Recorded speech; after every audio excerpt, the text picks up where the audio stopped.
Ang movie na to ang patunay na hindi ka dapat nagbabakasyon sa loob ng kuweba. Alam mo anong maganda sa caving tsaka spelunking? Hindi mo naman required gawin eh. Down there. Okay, move. I saw someone.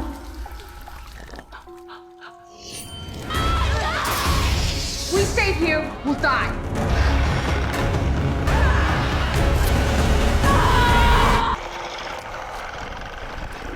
Isang taon matapos ngang mawala yung asawa at anak niya, dito nga makikipagkita si Sarah sa mga kaibigan niya. Ang naisip nilang gawin ay maglakbay nga sa isang kuweba na magiging masaya naman noong una, not until matrap nga sila doon sa loob.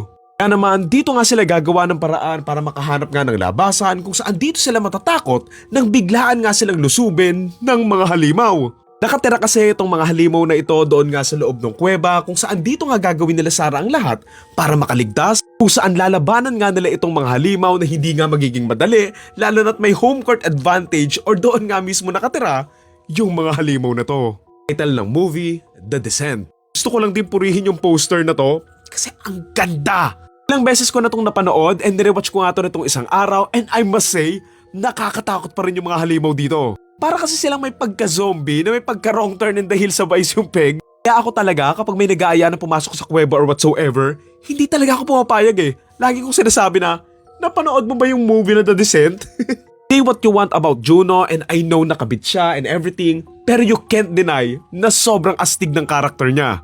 I mean yung mali lang naman niya doon sa loob ng kuweba yung naano niya yung laig ng kaibigan niya eh. Pero kasi, aksidente lang naman din yon.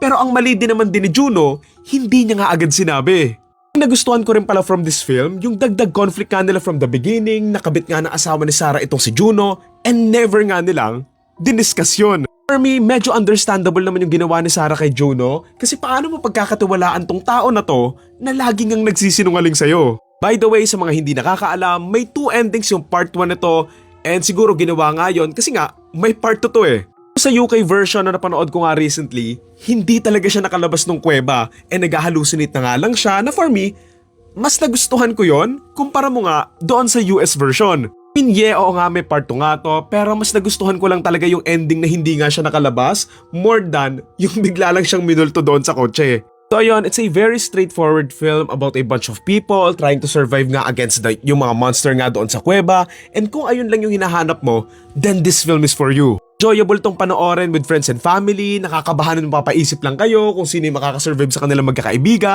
What I like here din pala is yung pacing and sequencing nga ng film na once na nakita na nga nila yung mga monster and napunta nga sila doon sa parang base nga nila, talagang tuloy-tuloy na yung kaba yung takbuhan eh. Wala ng dull moments and it's all about just surviving lang talaga.